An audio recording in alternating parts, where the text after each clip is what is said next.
नमस्कार दोस्तों, स्वागत है आपका हमारे एक और वीडियो में। कार्यालय जिला विधिक सेवा प्राधिकरण जिला कोरबा छत्तीसगढ़ के अंदर जो है विभिन्न पदों पर भर्ती आया हुआ है। इस भर्ती से संबंधित सारी जानकारी हम आपको इस वीडियो में देने वाले हैं। वीडियो में अंत तक बने रहिएगा। तो यहाँ पे सबसे पहले देख लेते हैं। तो विभाग के द्वारा जो है 4/12/2024 को मतलब जो है 3 दिन पहले यहाँ पे नोटिफिकेशन जारी किया गया है। आवेदन करने की आखिरी तारीख यहाँ पे आपको 13/12/2024 बताया गया है। 5 बजे तक आपका आवेदन उनको मिल जाना चाहिए। आज है 9 तारीख, मतलब जो है आपके पास ज़्यादा दिन का समय नहीं बचा है, आपके पास सिर्फ 3-4 दिन का समय है। अगर आप इसके लिए आवेदन करना चाहते हैं तो आपको जो है आज ही के डेट में यहाँ पे आवेदन करके भेजना पड़ेगा।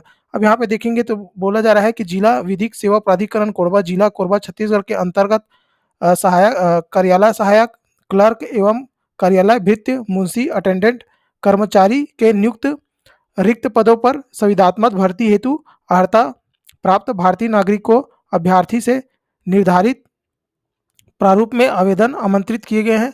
तो ये भर्ती जो है संविदा भर्ती होने वाला है। पदों की संख्या देख लेते हैं। तो कार्यालय सहायक क्लर्क के अंतर्गत 2 पोस्ट है। उसके अलावा यहाँ पे भृत्य के अंतर्गत देखेंगे 2 पोस्ट है। टोटल 4 पदों पर भर्ती किया जाना है। चारों के चारों संविदा भर्ती होने वाला है।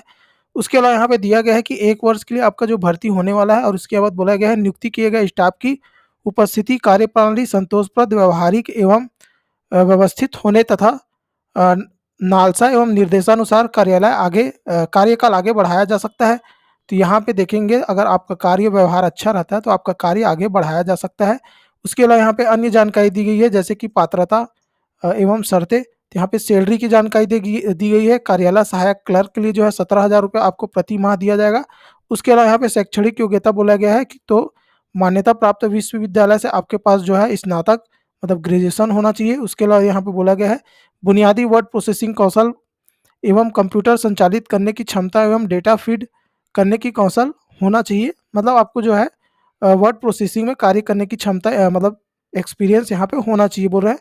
उसके यहाँ पे बोला जा रहा है कि पेपर की उचित सेटिंग के साथ अच्छी टाइपिंग गति की दक्षता होनी आवश्यक है। श्रुति लेख लेने और न्यायालय में प्रस्तुति के लिए फाइलें तैयार करने की क्षमता होनी चाहिए। उसके अलावा बोला जा रहा है फाइल रख रखाव और प्रसंस्करण का ज्ञान होना चाहिए। अब यहाँ पे भृत्य के लिए देखेंगे तो इसके लिए क्या क्या शैक्षणिक योग्यता मांगी जा रही है। तो भृत्य के लिए जो है आपको जो है 10,000 रुपये सैलरी दिया जाएगा। शैक्षणिक योग्यता की बात करें तो किसी मान्यता प्राप्त बोर्ड से कक्षा 5वीं उत्तीर्ण हो, सेवा का कार्य करने हेतु तत्पर तथा आवेदित पद से संबंधित कार्य के अनुभव का प्रमाण पत्र यदि उपलब्ध हो तो संलग्न करे बोल रहे हैं। ठीक है, प्रमाण पत्र अगर आपके पास कार्य अनुभव नहीं है फिर भी आप आवेदन कर सकते हैं, और अगर आपके पास है तो वो आपके लिए और अच्छा रहेगा। अब यहाँ पे आयु की बात कर लेते हैं। तो यहाँ पे आयु की जानकारी दी गई है। 1/12/2024 आयु की गणना करने पर जो है आपका उम्र जो है 18 वर्ष से कम और 35 वर्ष से अधिक नहीं होनी चाहिए। उसके अलावा यहाँ पे आप देखेंगे तो छत्तीसगढ़ के स्थायी निवासी को अधिकतम 35 वर्ष तक की 35 वर्ष में 5 वर्ष की छूट अवधि कैलेंडर वर्ष 2024 की समाप्ति तक के लिए प्रदान की गई है। ठीक है, उसके अलावा यहाँ पे देखेंगे तो किसी भी परिस्थिति में अधिकतम आयु जो है आपका 45 वर्ष से अधिक नहीं होनी चाहिए। और अगर आप जो है यहाँ पे जो इस भर्ती के लिए जो है छत्तीसगढ़ राज्य और उसके बाहर दोनों के लोग दोनों वाले भर सकते हैं। जो बाहर राज्य से आते हैं वो भी इसके लिए आवेदन कर सकते हैं, और उनके लिए जो है न्यूनतम आयु सीमा 30 वर्ष निर्धारित की गई है। उसके अलावा यहाँ पे देखेंगे तो यदि अभ्यर्थी छत्तीसगढ़ शासन द्वारा घोषित अनुसूचित जाति या जनजाति का है तो उनको जो है 5 वर्ष का और अतिरिक्त छूट देखने को मिल जाएगा।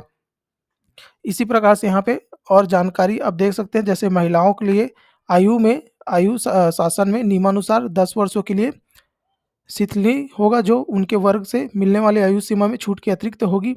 उसके अलावा वहाँ पे भर्ती से संबंधित और जानकारी दी गई है, जैसे कि आवेदन आप कैसे करेंगे।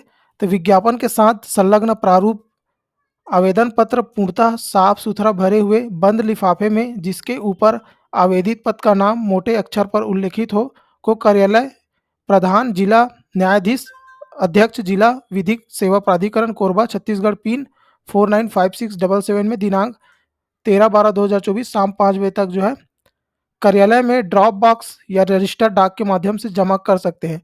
तो यहाँ पे आप जो है इस वाले एड्रेस में भेजेंगे अपना आवेदन, ये उसका पिन नंबर है।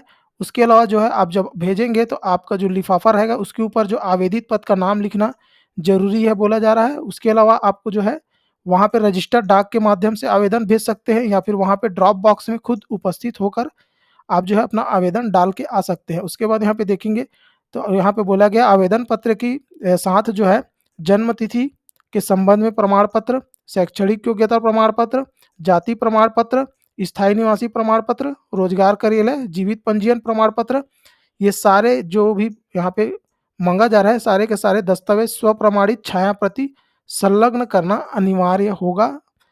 इसके अलावा बोला जा रहा है कि अभ्यर्थी को एक से अधिक पद के लिए आवेदन हेतु पृथक-पृथक पत्र प्रस्तुत करना अनिवार्य है। चयन प्रक्रिया के बारे में यहाँ पे बताई गई है कि उक्त साक्षात्कार परीक्षा के लिए वरीयता सूची के आधार पर सबसे ज़्यादा अंक प्राप्त करने वाले अभ्यर्थी का चयन किया जाएगा। चयन हेतु अभ्यर्थी वरीयता सूची में समान अंक प्राप्त होने की स्थिति में जन्म तिथि के आधार पर वरीयता तय की जाएगी। जिस अभ्यर्थी की जन्म तिथि पहले होगी उसे प्राथमिकता दी जाएगी। यदि दोनों अभ्यर्थी की जन्म तिथि समान हो तो कार्य अनुभव प्रमाण पत्र के आधार पर प्राथमिकता दी जाएगी। अब यहाँ पे नियुक्ति देखेंगे तो दोनों पद के लिए नियुक्ति का यहाँ पे प्रथम चरण में जो है स्नातक के प्राप्त के आधार पर वरीयता, तो यहाँ पे 25 गुना लोगों को जो है बुलाया जाएगा। अब उसमें दूसरा चरण में कौशल परीक्षा के लिए बुलाया जाएगा। उक्त पद हेतु कौशल परीक्षा जो है 250 अंकों की होगी। उम्मीदवारों को दिए गए प्रश्न पत्र की सामग्री 25 शब्द प्रति मिनट की गति से 10 मिनट की समयावधि में शुद्धता से कंप्यूटर में टाइप करना होगा। प्रत्येक त्रुटि के लिए 1 अंक काटा जाएगा। तो यहाँ पे देख लेंगे दूसरे चरण में जो है 250 अंकों का आपका कौशल परीक्षा लिया जाना है। यहाँ पे इसी की जानकारी दी गई है। उसके अलावा यहाँ पे बोला गया कि कौशल परीक्षा में अभ्यर्थी को न्यूनतम 33 अंक प्राप्त करना अनिवार्य होगा। अब यहाँ पे मेरिट सूची कैसे बनेगा, तो कौशल परीक्षा में प्राप्त अंकों के आधार पर ही वर्गवार मेरिट सूची तैयार की जाएगी। चयन हेतु अभ्यर्थी वरीयता सूची में समान अंक प्राप्त होने की स्थिति में जन्म तिथि के आधार पर वरीयता तय की जाएगी। जिस अभ्यर्थी की जन्म तिथि पहले होगी उसे प्राथमिकता दी जाएगी। यदि दोनों अभ्यर्थी की जन्म तिथि समान होगी तो स्नातक में अधिक अंक प्राप्त करने वाले को प्राथमिकता दी जाएगी। उसी प्रकार से यहाँ पे कौशल परीक्षा के प्राप्तांक के मेरिट सूची के अनुसार रिक्त पद से 3 गुना अभ्यर्थी को साक्षात्कार के लिए बुलाया जाएगा। साक्षात्कार कुल 50 अंकों का होगा। तो यहाँ पे आपका जो कौशल परीक्षा है उसके बाद यहाँ पे साक्षात्कार के लिए बुलाया जाएगा। दोनों का नंबर जोड़ के जो है लास्ट में आपका मेरिट जो है चयन सूची बनेगा। भृत्य के लिए यहाँ पे बोला गया है कि रिक्त पदों एवं उचित पाए गए आवेदन पत्रों की संख्या को देखते हुए रिक्त पदों के 25 गुना अभ्यर्थी को सूची उनके कक्षा 5वीं के प्राप्तांक प्रतिशत के आधार पर वरीयता क्रम तैयार की जाएगी तथा इस सूची में आने वाले अभ्यर्थी को ही साक्षात्कार के लिए बुलाया जाएगा। साक्षात्कार कुल जो है 50 अंकों का होगा। तो जो लोग जिन लोग का जो है 5वीं में सबसे ज़्यादा नंबर है परसेंट है उनमें से 25 गुना लोगों को जो है साक्षात्कार के लिए बुलाया जाएगा। 50 अंकों का साक्षात्कार होगा। साक्षात्कार उपरांत अभ्यर्थी वरीयता सूची में समान अंक प्राप्त होने की स्थिति में जन्म तिथि समान होने पर अग्रणी वर्णमाला के अनुसार जिस अभ्यर्थी का नाम प्रथम आएगा उसे प्राथमिकता दी जाएगी। तो यहाँ पे सारी जानकारी दी गई है, आप देख सकते हैं। अगर आप इस भर्ती के लिए आवेदन कर रहे हैं तो ये इसका आवेदन प्रारूप है। इसी आवेदन प्रारूप में आपको आवेदन करना है। यहाँ पे जो भी जानकारी मांगी गई है यहाँ पे आप भरेंगे ध्यान से। उसके अलावा जो यहाँ पे जो है सर्टिफिकेट डालना है इसके साथ में वो सारे के सारे यहाँ पे आप जो है बताएंगे। और उसके अलावा यहाँ पे आप स्पीड पोस्ट के माध्यम से या फिर वहाँ पे ड्रॉप बॉक्स में खुद उपस्थित होकर आप जो है इसको सबमिट कर सकते हैं। देखिए ये वाला एड्रेस है, इसी एड्रेस में आपको जो है आवेदन को भेजना है अगर आप जो है पोस्ट से भेज रहे हैं तो। अगर आपको वीडियो पसंद आए तो वीडियो को लाइक कर देंगे। हमारे चैनल को अभी तक सब्सक्राइब नहीं किया तो सब्सक्राइब कर लेंगे। इस वीडियो में इतना ही, मिलते हैं अगले वीडियो में। धन्यवाद।